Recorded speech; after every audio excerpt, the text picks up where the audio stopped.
तृणमूल कांग्रेस और कांग्रेस के बीच गठबंधन की संभावनाएं भी बरकरार हैं। कांग्रेस लगातार तृणमूल कांग्रेस के साथ गठबंधन की संभावनाओं को लेकर बातचीत कर रही है। जानकारी के अनुसार पश्चिम बंगाल में ममता बनर्जी के साथ जल्द ही महत्वपूर्ण बैठक करने की पूरी तैयारी है। सूत्रों के अनुसार सपा के मुखिया अखिलेश यादव इन दोनों पार्टियों के बीच समझौता कराने में महत्वपूर्ण भूमिका अदा करेंगे।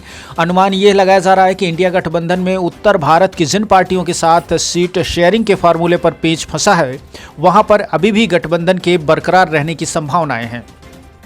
सूत्रों के मुताबिक कांग्रेस के नेताओं की ओर से तृणमूल कांग्रेस के नेताओं से गठबंधन जारी रखने और सीट शेयरिंग के फार्मूले पर शनिवार को बातचीत हुई है।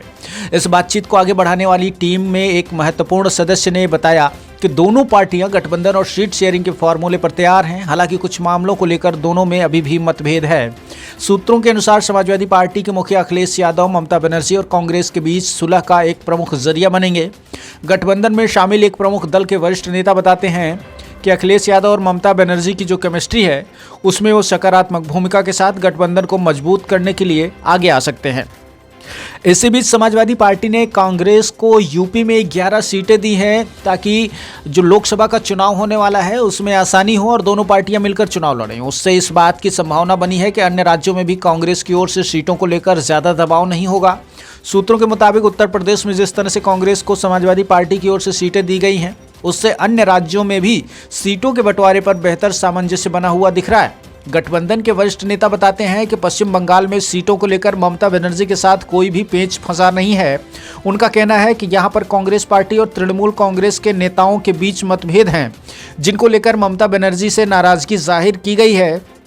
अकेले चुनाव लड़ने का जो ऐलान किया गया था वो भी इसी का नतीजा था। वो कहते हैं कि ममता बनर्जी ने सभी सीटों पर अभी अपने प्रत्याशी घोषित नहीं किए हैं, इसलिए कांग्रेस और ममता के बीच अभी भी बातचीत का रास्ता खुला है। संभावना यह है कि दोनों पार्टियां एक बार फिर इस मुद्दे पर बैठक करेंगी। सियासी जानकार ये बताते हैं कि जिस तरीके से उत्तर प्रदेश में सपा और कांग्रेस के बीच समझौता हुआ, उस तरह से पश्चिम बंगाल में समझौते की अब उम्मीद दिख रही है।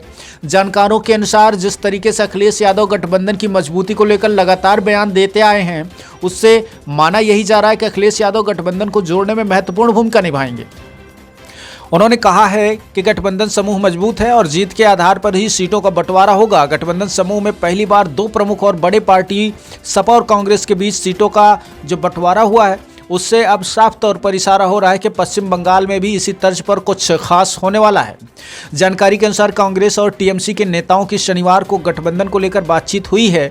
इस बातचीत में उन मुद्दों पर चर्चा हुई जिसको कांग्रेस और तृणमूल कांग्रेस के बीच मतभेद का कारण बताया जा रहा है। सूत्रों की माने तो कांग्रेस ने पश्चिम बंगाल में सीटों के बंटवारों पर चर्चा करने के बजाय गठबंधन को आगे ले जाने पर सबसे ज़्यादा जोर दिया। ऐसे में माना जा रहा है कि पश्चिम बंगाल में अभी कांग्रेस बहुत ज़्यादा सीटों पर चुनाव लड़ने के लिए ज़्यादा कोशिश नहीं करेगी और ममता बनर्जी से ज़्यादा उम्मीद यह है कि वो मिलने की कोशिश करेगी।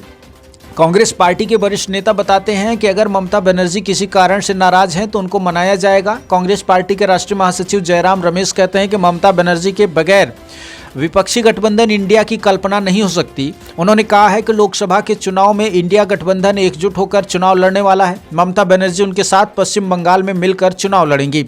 ब्यूरो रिपोर्ट, नई दिल्ली।